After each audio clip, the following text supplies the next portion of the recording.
and what you can go and take and bring home from this event, that your life doesn't look the same when you go back.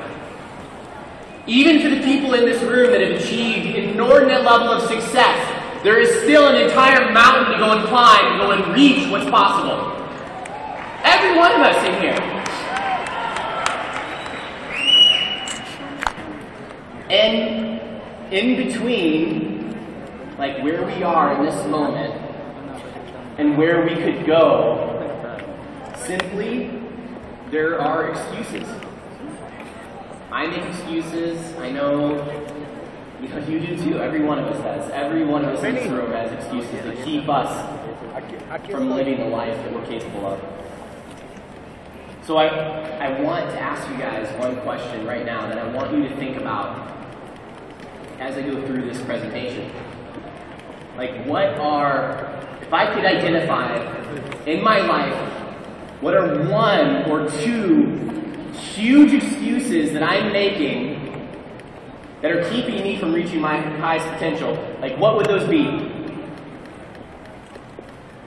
What excuses are there? And what would your life look like 1 year from today if you made a commitment to say that not tomorrow, not next week, but right here, right now, those excuses die in this room? When I walk out these doors, they no longer continue to go and control and affect me. What would be possible? What would you be able to do? Where would you be able to go? Who would you be able to touch? My mission is to go and take those and pull those out of you. I want that so badly because I had no idea what you'll do when you're fully unconstrained. It'd be unimaginable. Can you imagine what would happen to this company, to this entire organization, really to the world, if every one of us in this room gave up one or two of our biggest excuses? What would that look like? What would happen? It's unbelievable. And the first place to start, I believe, with this, is to start with the way that we talk about it, the way that we think about it. My mom and dad, when I was born, they had no idea that I was going to be born with any type of disability. It was a complete surprise. So I was born, with my arms ending right at my elbows and my legs ending right at my knees. But they had normal, ultrasounds, a normal pregnancy, and my mom was really careful to be really healthy, taking, all of her vitamins and taking care of herself. She, I was the first of 4 kids, so she was really, really careful with, the pregnancy. And when I was born, my mom and dad, they were in their early 20s. My dad was 22 years old. Everybody goes back to their own chairs. And now born with a child that you got to go back to your own chairs. You can't sit up here. Severe challenges. You can't sit up here. You got to sit back to your own chairs. They were told from a lot of people told them. They said, "You are going to have to take care of Kyle forever. Go back to your own chairs. He's never going to be able to have a normal life. He's never going to be able to live on his own. He's never going to be able to go to a normal school. Never going to be able to go and do much of anything. You're going to have to be prepared to do everything for him for the rest of his life, basically." And they made a really tough decision then, with the help of my grandparents, where they said, "We aren't going to believe any of that. We aren't going to believe any of that.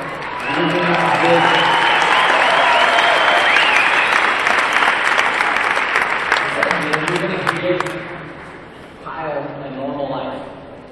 And then we're going to raise him and treat him just the same as anyone else." I know that they had feelings from talking to them. I know that they had feelings of big fear and frustration, anger, at just the circumstances and God and a lot of things, but then they didn't let that affect how they treated me. They treated me the same as anybody else. In order to go and learn how to go and do stuff, like anybody else, then I had to struggle with a lot of things. Like a lot of my early childhood was figuring out how to go and do stuff. It's like if I've got a bottle of water like this, like how to open it, or a spoon or a fork, or like how to feed myself, how to put on a pair of clothes, how to brush my teeth. And they, instead of, for my mom and dad, they didn't want to come in and just go and do it for me. They wanted me to go through that experience myself so I could figure it out. And I used to use like the prosthetic arms and legs. So the artificial prosthetic arms and legs that would go and, extend out my arms and my legs. But the technology was way different back in the, in the 80s when I was born. And it really disabled me more than it helped. And so they encouraged me just to figure out how to do it on my own. And in order to go and learn how to do things, I didn't use any adaptation. And finally just figured stuff out to the point where, picking up like a bottle cap and something like that. Pretty easy. But it didn't start as easy, right? Nothing that we go and do in our lives that's worth having is going to start as easy as something that's natural. There are two very, very special people that have reached a really phenomenal level in this business. We got 2 new platinum international diamonds here. Ivan Rodriguez, Dr. Edward. Do you think that they started with this being easy and natural? But we go and look at other people and we go and say, we compare ourselves to them sometimes, and we go and compare ourselves and we think that just because somebody else has done something phenomenal, we automatically assume that they're always able to go and do that. That it was always easy. And it wasn't the case. I guarantee you, for me, in doing even something like picking up like a bottle cap like this, I had to drop it like 1,000 times. Over and over and over and over again.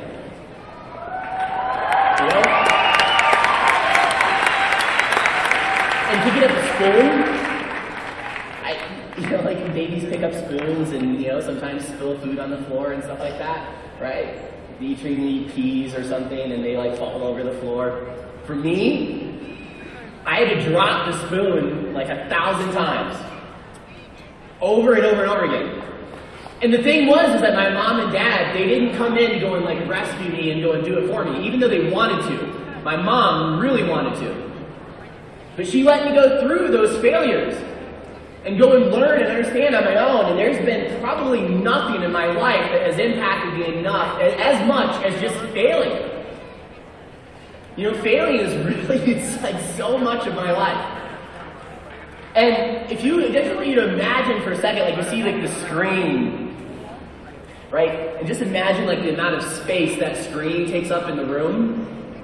If I could say that was the amount of achievement that I've had in my life, the rest of this room would be filled with failure. We have to be willing to go through that. Have to be willing to be rejected and put down and invalidated and told that our dreams are impossible over and over and over again. Have to be willing to go and fall flat on our face to the point where we can stand back up and keep moving forward.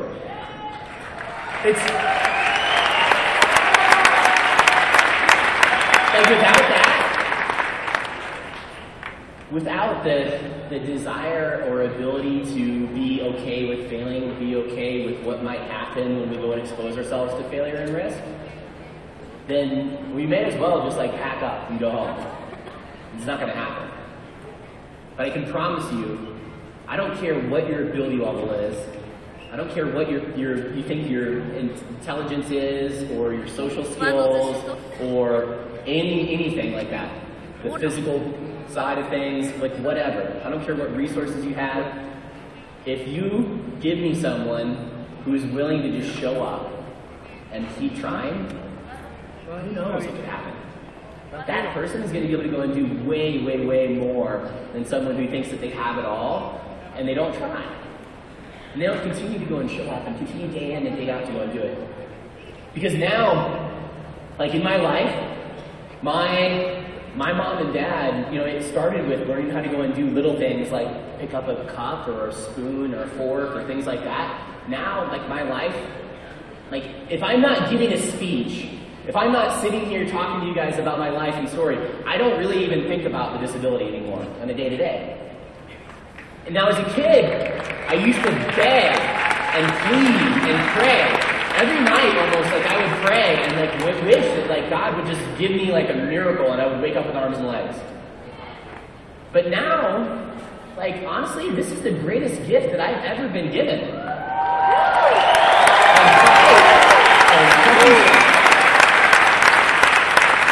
Because it's the only reason why I could stand up here and talk about something like failure, you guys would actually listen. Without that, you wouldn't care. Right? Maybe not in the same way, but I promise you, it's the same for every one of us. You have different challenges than I do. Every one of us in this room has disabilities, challenges. I don't care what word you put to that. It doesn't matter. The difference is, like, are we going to become victim to that or not?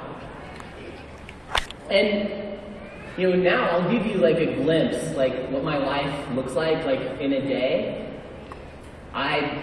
A year and a half ago, decided to move 2,500 miles away from home across the United States. I grew up in Atlanta, Georgia. Now I live in San Diego, California. All right? Got some San Diego peeps here. And I've got like a studio apartment downtown.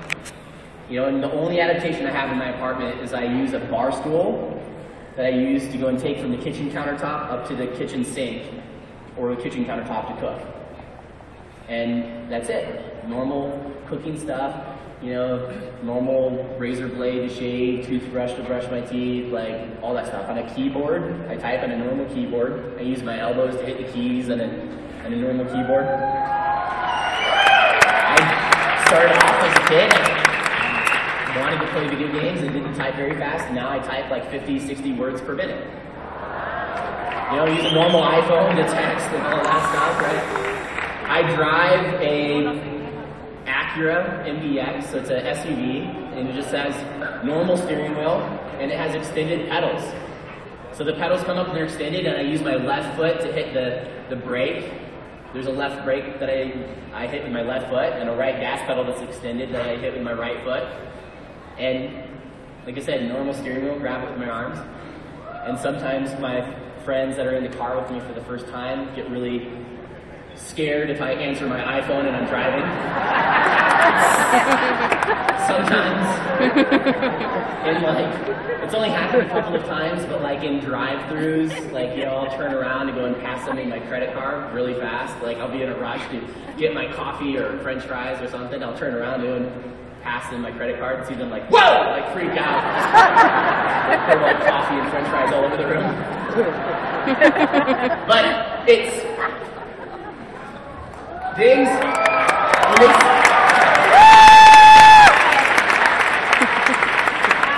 The things that my mom and dad, they were told, like, they never had that normal life growing up, right? And I'm so glad and so grateful that they didn't buy into that. They didn't believe that because it wasn't true.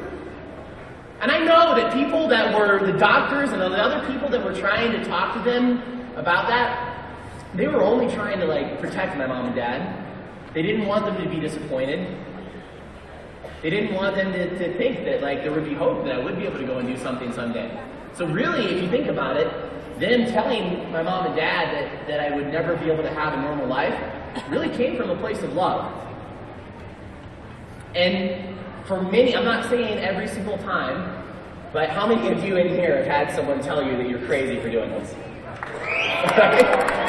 I'm sure we've all had a similar, right?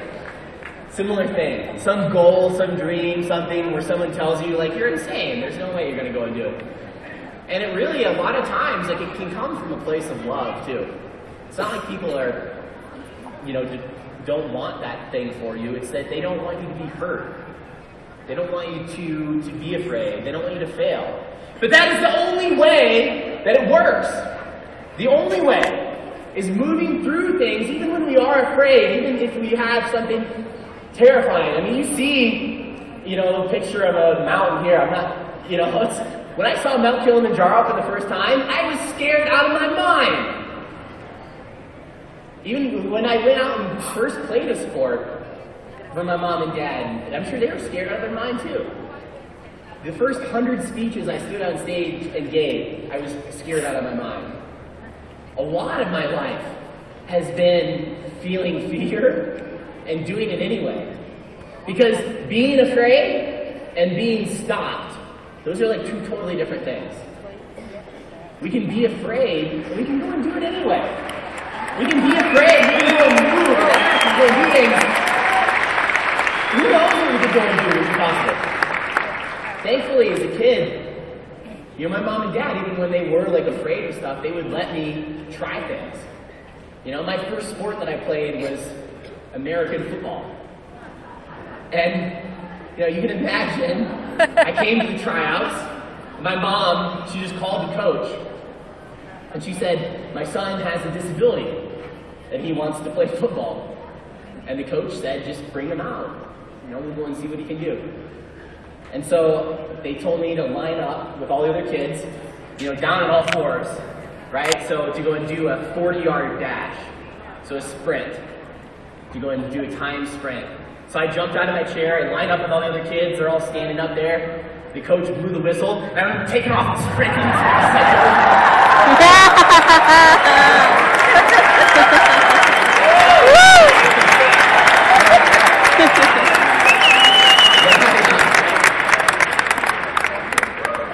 So the very first practice, my coach told me to go and line up as a nose guard, so defensive line.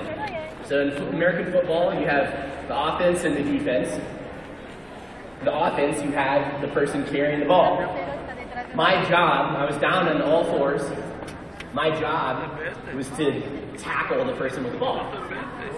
So I had my helmet on. I would take my helmet and I would smash it into their legs as hard as I could.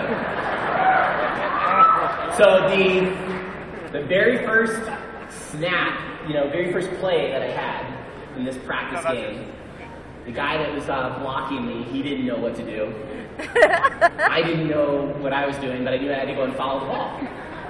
And so the guy that was supposed to block me, he snaps the ball between his legs and he just stands straight up. And I thought that was a perfect opportunity, so I dove under his legs. I took my helmet and smashed it into the quarterback's legs and knocked him over, and first play made that tackle. Made the sack.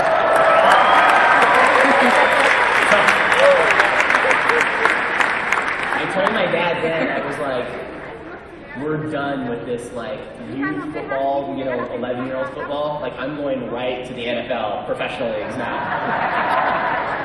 And when I look back on that moment, it changed my life in a huge way. I had a lot of fears about what my life would look like up until then. I wondered things like, would I ever be able to live on my own? Am I going to have to live at my mom and dad's house forever? Wondering, are they going to have to help take care of me? Wondering, am I going to have a normal job? I was 10 years old, 11 years old before I started playing sports.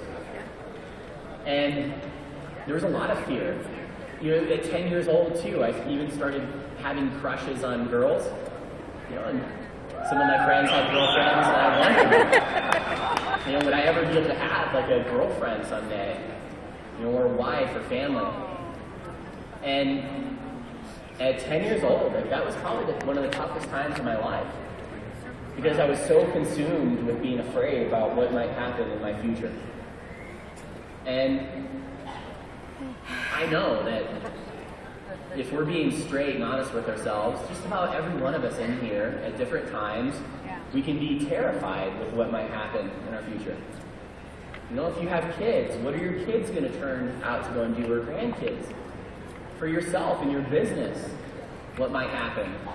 You know, what might happen if we go and lose everything? You know, we wake up and our bank account's just like wiped out. We got to go and start all over again. You know, whatever fear is there, even if I go and talk to this other person and they go and completely reject what I'm saying, there are those people in your life that I know that you just get afraid to talk to sometimes about this. Maybe you talked to them about what you're doing before and they said no. So you get afraid to go and talk to them about it again. I know that there are those fears that are there and that exist. And I can't tell you like the magic answer that's going to go and take that fear away.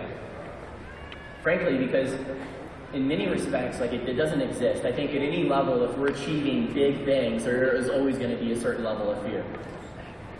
But I can tell you something that made a huge difference for me. And it was at 11 years old, having that moment of making that tackle changed everything. When I made that tackle, I quit thinking about all that stuff. I quit thinking about all that fear, all that doubt, all the insecurity, all the things that might happen or whatever else, and I was just like there, like present. So sometimes, like, if I tell you, like, okay, just be there, be present, like, that doesn't work. That doesn't work. What works, I really fully believe, is when we find a sense of, like, meaning and contribution and something that's challenging, right? Something that requires us to have a certain level of, like, achievement that we haven't had before. And we just go out and we do it. We don't talk about it. We don't think about it. We don't consider it. Like, we just go and do it. We just go out there and find a way. I can promise you when I made that tackle, right? And like feeling the running back going, come at me, and I went in to dive at his legs and grab on for dear life. That in that moment, I was not thinking about anything but that tackle. And all of that fear went away. Now, sometimes then it would come back, and then I would go and take on and do something else. And it would, and it would go away, right? And over time, as we take on something bigger, and we get a new level of comfort with that, then we can say, okay, and if we think about doing something bigger beyond that, we might be afraid. But we take that step anyway. We become more comfortable again once we go and take that step, right? Then it's on into something else. And taking that step again. And it's this way in every area of your life. If you want to live the life that you are capable of living, like it has to be that. It has to. And I know for many of you in here, it really took something for you guys to even be here. My friend Gina that I met in the hotel yesterday came coming from Honduras. I know that's not an easy trip. And so many of you that I've gotten to go and talk to and learn about what's going on in your lives, it's really like you have these big dreams and ambitions and these things that you want to go and take on, and you're willing to go and take that step, which is why I told you that I love being with you guys. I really do. And something I think that can make an enormous difference is being surrounded by people that get it too. People that are on that same path and that same journey. That's why this is so powerful. It's not because me or other people are standing on stage giving a speech. It's because of those conversations that you guys have with each other outside the room, and you go and understand, like, other people are on the same journey with me. Like, I'm not alone. That, I think, can make all the difference. As a kid, all I wanted as a kid were other kids or other people to go and look at me as normal. It was something where I felt at an early age, 3, 4, 5 years old, felt more self-conscious when other kids would look or stare. It was tough for my sisters, sometimes my friends, people would look or stare. I remember even specific moments of being at a clothing store where this one kid followed me aisle to aisle to aisle, making fun of me.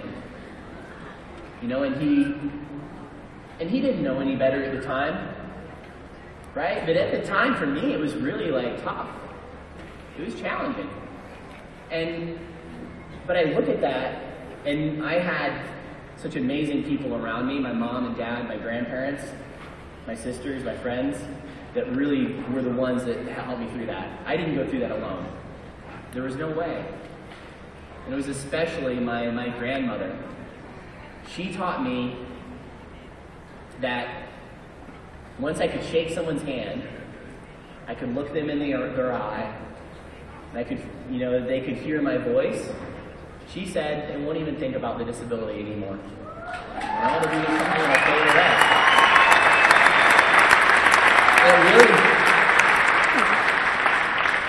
It became true. We used to practice that in grocery stores while I was shopping with my grandma. She'd be shopping for dinner, and we used to love to cook together, and I had so much fun with that. And in the grocery stores, we'd go up and down the aisles of the grocery store and just meet people. And I'd just reach out and shake their hand, and I'd tell them, "Hi, I'm Kyle." And it's something that, without that, I don't know what would have happened. But I know that was something, just like I said before, where I used to be afraid just to go and, when I was 3, 4 years old, I'd be afraid to go out and meet someone and shake their hand. But then she helped me step into that fear and become a little bit more comfortable with it, until I could go and, meet people on my own and shake their hand and be okay with it, right? To now, when I go and shake somebody's hand, and I meet them and look them in the eye and they hear my voice, it happens naturally. It's not even something that I think about anymore. It's completely natural in that sense. And I'm so lucky, so blessed, so fortunate to have had those experiences growing up.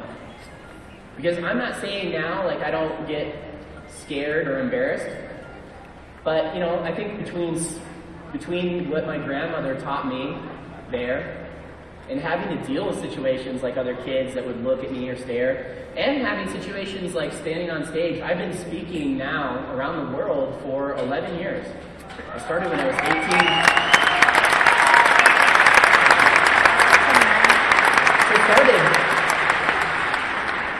I started at 18 years old, and I was scared out of my mind, frightened. I'd stand backstage, almost visibly shaking before I'd step on stage. And now, I can come out and I can have this is 1,000 hours later almost. But I can come out and I can have a conversation with you guys and be excited without even feeling my heart rate elevate. Because I know what I'm capable of doing with you. And I have that sense of, no matter what happens, and I've had everything happen as a speaker. Fire alarms go off in the event, babies crying, birds flying around the room, bombing on people.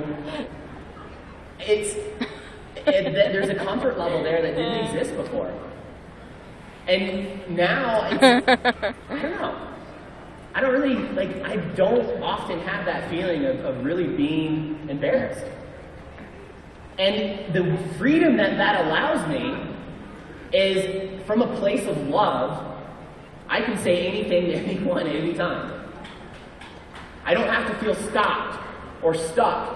If I want to go and share something with myself, I feel very, almost fully unconstrained. And the freedom that goes and comes with that is enormous. And it stems from continuing to just show up and have those conversations over and over and over again until you guys are comfortable to the point where it's just natural. That you are so confident with what you can go and produce in someone else's life, it does not matter what they say, what comes out of their mouth, or what happens. Right? Because frankly, I've had to go and learn for myself that how I see myself and how anyone else in an audience sees me, those are two completely distinct things. The way that anybody else sees me and the way that I see myself, I'm the one that connects those two together. Right? I get other people connected in that sense. So what happens? If someone were to make fun of me now or something like that, all they're doing, they say words, I have thoughts, there are feelings attached to it. But realistically, is that real? Are those feelings that we don't even have, are they even real? Right? If you talk about the fear of sharing your business with someone else, if I go and slice you open, am I going to go and see a fear of sharing your business float around the room? It only exists because we give it permission and we make it exist, because our mind goes and makes it exist for us. Right? And it's a muscle. It's a total muscle like anything else. And what I've learned too is sometimes, with those muscles, we can, if we stay comfortable and we don't expose ourselves to new challenges and new growth, we don't get anywhere.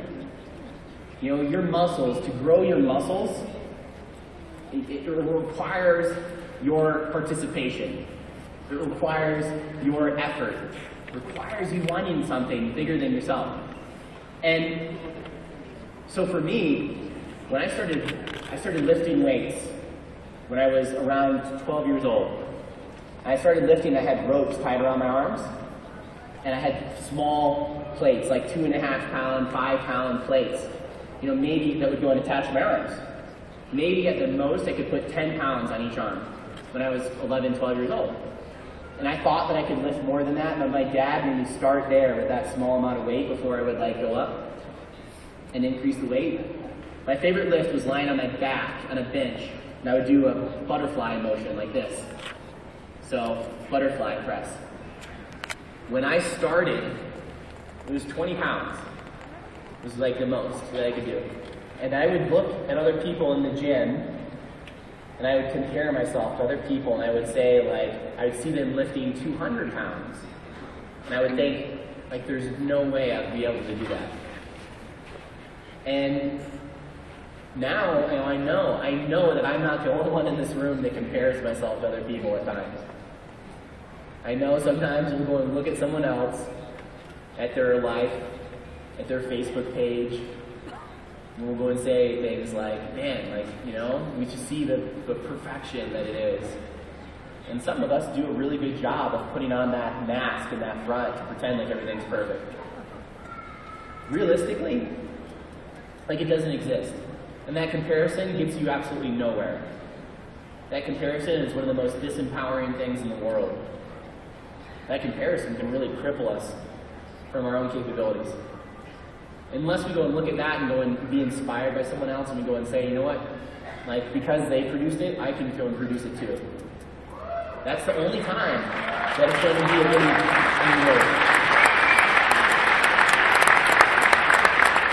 So when I started lifting weights,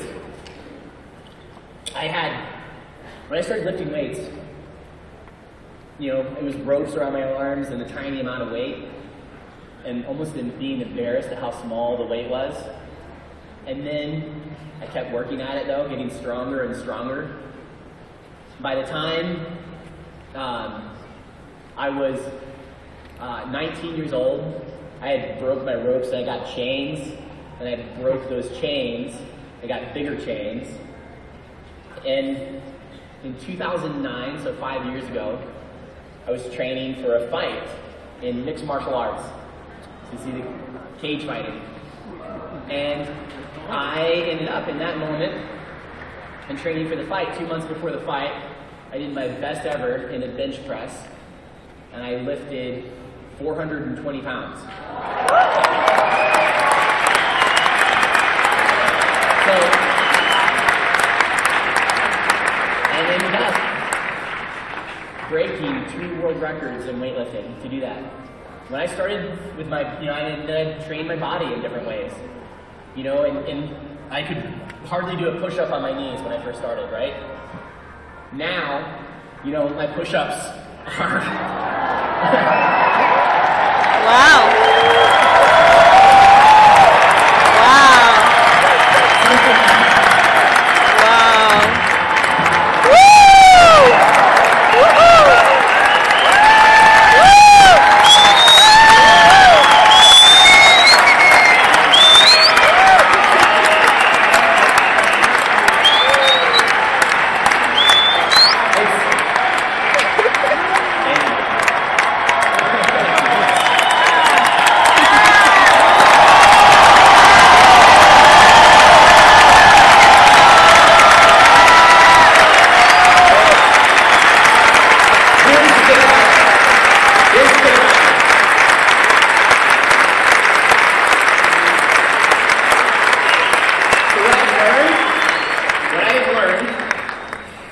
is that those physical capabilities and the other things that we want in our lives, there's no, any dream, whether it's the dream as an entrepreneur, dream to go and travel around the world, dream to go and have, a family, and have amazing experiences and partnership and love.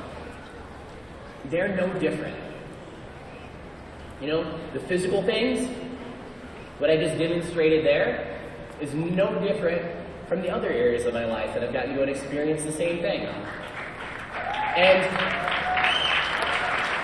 sometimes, when we go and take on something really big, then we have that tendency where we want to stop, right? And after we've achieved a certain level of success, sometimes too, for people that come out of the gate and achieve like a lot of success, frankly, there's a tremendous amount of pressure to keep performing and to keep pushing. I don't care where we are on that scale. It's, there comes that time where we can get stopped. We can get stopped. We'll make excuses about it. We'll justify things. We'll go and pretend like we don't care, or we got other things going on, or we're too busy, or whatever we go and do to go and pretend. And we'll hide. The things that I've hidden from in my life have never, ever, ever given me anything good. And the things that my mom and dad, when I was younger, when they allowed me to go and hide from, they never produced anything for me either. My mom and dad encouraged me to go and learn how to go and do most things on my own, but there were a lot of things that I struggled with at first, and then didn't, and so they would just go and help me, like putting on my socks and zipping up my pants and things like that. So, to put on the sock, it took, to put on a pair of socks, this took, it was a 45-minute process. I don't think everyone in this room is going to go and sit with me while I go and do this for 45 minutes. So, when I put on a pair of socks for the first time, I was 15 or so, I was about 15 years old. I'm sitting in my mom and dad's basement, and they were watching my sisters playing a softball game. So, at a park, 5 minutes away, just a local park. And my best friend Joey calls me up and he says that he wants to come and take me to a movie. And he said he's going to be there in about an hour. And so I'm just sitting at home and I'm in sweatpants and t-shirt, and it was, in this time I had, I wanted to, he called me up, he says he wants to go and take me to the movie, so I wanted to go and change clothes. I wanted to go and put on a pair of, jeans, socks, nicer shirt, go to the movie with him. So I called my mom up and asked her if she could go and come home and help me. And she said that, she would consider it and give me a couple minutes. So she hangs up the phone with me, calls back about 5 minutes later, and she said, I'm sorry, I can't leave. I'm watching your sisters. You're going to have to do this on your own. And I hung up the phone with her, and, I had 50 minutes or so before Joey was going to show up. And I remember being really freaked out, frustrated, and angry at her that she wasn't going to go and come home. But then I had a time limit, a deadline that I had to go and do something. I wasn't going to ask my best friend to go and get me dressed, so now I've got to figure this out. So I went and found paper clips out of a drawer. And I took these paper clips and I put them in my mouth. And I went and shaped the paper clip to go and form a hook. You can bend paper clips and shape them in different ways, and I shaped this one to kind of form like a hook, almost like a fishing hook. And I stuck that hook in the end of my sock. And the first sock took 30 minutes to pull on. And I was just pouring sweat all over this thing. Trying to put the paper clip between the ends of my arms was a problem. The next sock, it took 15 minutes to go and do that. And by the time I was done with it, my heart's beating really fast. I'm really sweaty, and I put my shirt on, and I'm sweating through my shirt. And I remember thinking at that moment, I had to take everything off and shower, then put it all back on. And that wasn't going to work. Definitely not have time to do that. But the reason why I am standing here without my socks on now is because, when I go and put on a pair of socks, I started with that paperclip. It took 45 minutes, and then it gradually changed. Gradually changed to the point where now, there is no adaptation. I use the ends of my arms, and it takes about as long as it takes you to put on a pair of socks. Wow.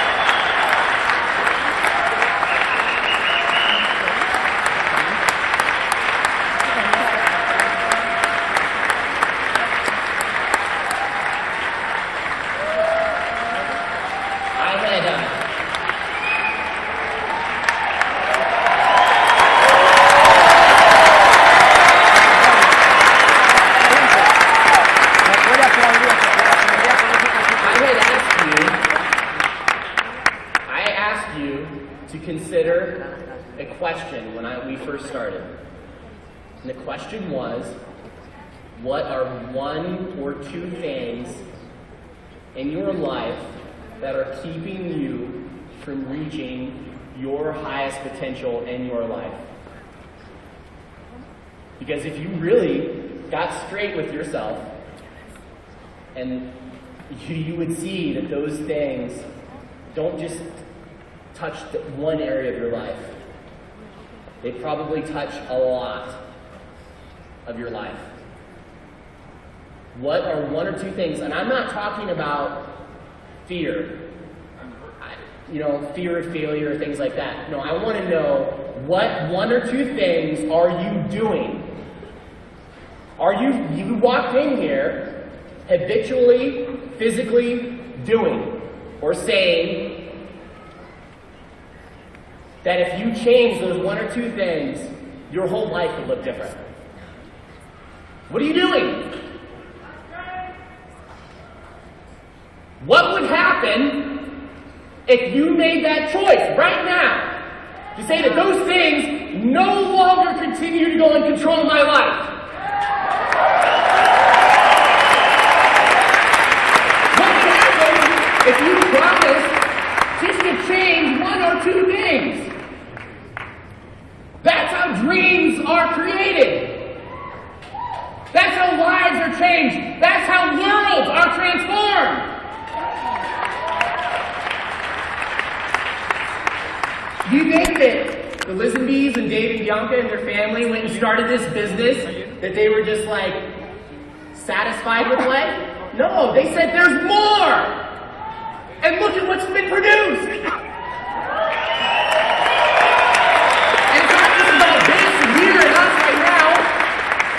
About the lives that have been touched with the work that the nonprofit is doing around the world, the good that can go and come out of this. That is that thing that I told you I want to go and rip that out of you and out of me, because there's still those things that I am doing. I promise you there are those things that I am doing. And I'll tell you, it was straight up, that one big thing I was doing when I first started doing this whole speaking thing, was one thing I was not doing was living the message that I was talking about. I made a lot of excuses when I first started in this business. In fact, I went on a book tour at 19 years old, so 10 years ago, and I was not working out and taking care of myself. I was pushing my workout off to the next day, and I would complain to my mom or sisters or friends about the travel and the flight delays. I was complaining a lot. I complained to a lot of people, right? And I was, frankly, as a consequence of that, I had the experience of being depressed. And I can promise you that does not work very well, being a depressed motivational speaker. I can't produce the same result that I can when I actually live the message. That's as simple as that. And, you know, the interesting thing was, what I had to get straight with myself was I actually had to start living this message that I was talking about. And taking on a huge goal and a dream that was bigger than myself. And in effect, that is what led me to take on such goals as Kilimanjaro. You know, I need those goals in my life, whether it's literally climbing mountains. In 2 months, I'm going to be fighting in the Brazilian Jiu-Jitsu World Championships. So, and, you know, and then this fall, we're going to be climbing an ice climb in the northern United States in Washington called Mount Shuksan. And I need those things in my life in order to show up for you guys. I need those things in my life in order to live the life I want to live. I can't push that stuff off, right? But I can promise you too that Kilimanjaro especially, like, it took everything. It broke me. It physically, mentally, emotionally, spiritually broke me. I was with some of my best friends climbing the mountain, and I didn't bring my wheelchair, so as long as I traveled without my wheelchair, I left the wheelchair back at the hotel, and I just bear crawled the mountain. So, 30 miles, roughly 50 kilometers, bear crawling. Wow. My elbows and my feet were really swollen, my right elbow especially. On day number 4, I thought about quitting like almost the whole day. And we were going to be there for 15 days. Oh, Mom. So, 15 days climbing. And I thought, there's no way I can do this. And I remember laying in my tent, crying, laying on top of my sleeping bag on day 4, thinking like I'm gonna have to quit. And I hear my friends laughing and joking outside, and I'm thinking in my head, like, they're having an awesome time, and I am stuck in this experience, and like, I hate it. Like, this is terrible. It literally feels like it's like killing me.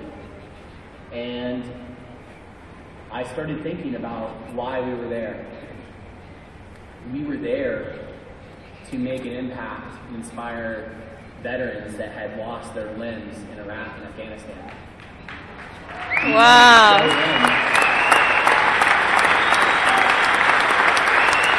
We wanted to show them, you know, that like even after you've gone through a loss, it's still possible to have an awesome life. And I don't know what it's like to lose. I think it is 1,000 times easier to be born an amputee than lose, you know, limbs as an amputee. And I also, too, before we left, have been given the honor, the most amazing honor of my life, to carry the ashes of a fallen veteran.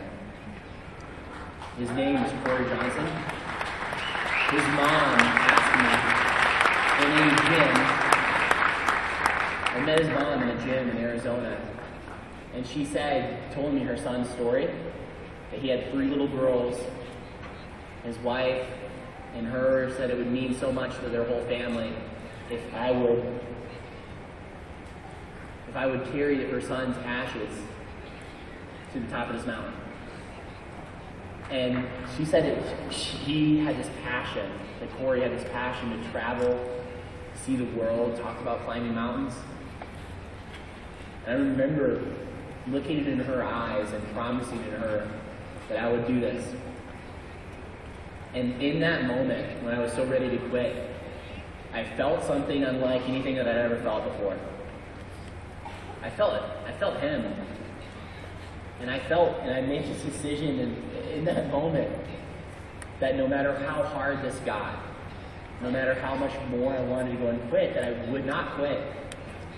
And I literally, in that moment, I stopped giving myself an option. I quit. You know, it was almost as if I had one foot in the door and one foot out. Because I was imagining being helicoptered off that mountain before.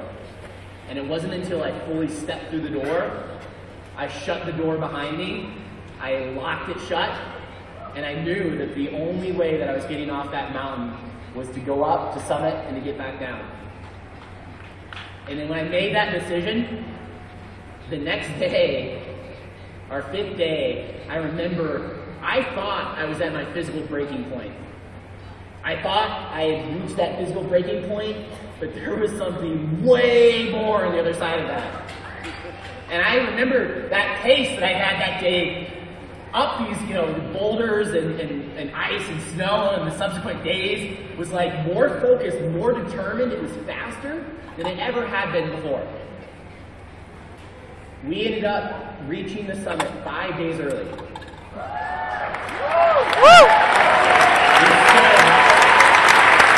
At 19,340 feet. It was above the clouds, the highest point in Africa, where these plains just extend out forever and ever. And it was the most beautiful, breathtaking sunrise I've ever seen as we went and summited. And that morning, I got to go and pay tribute, our team together, got to pay tribute to Corey and leave his ashes there. And I know that I couldn't have done that without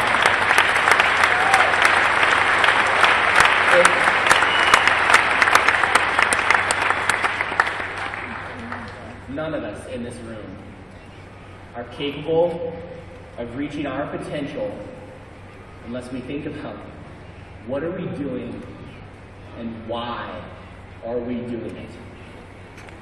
Why? Find your why. Find your truth and realize after that, anything really is possible. And I hope from the bottom of my heart to go and see every single one of you go out and find that out for yourselves.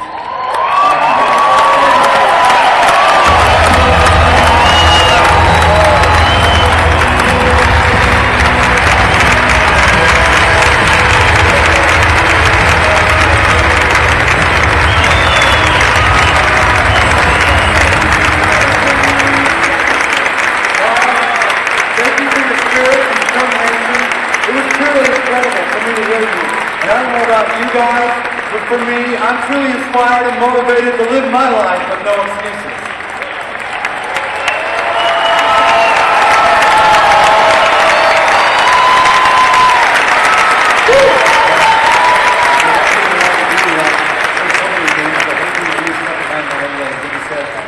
But it's said with love, you can say anything, genuine at any time.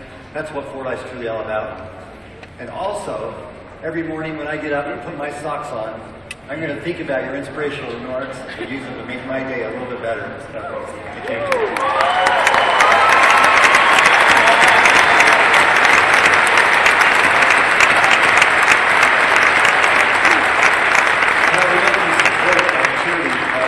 you. Adventures Foundation, and in appreciation for you joining us here today and sharing your remarks and inspiration with us.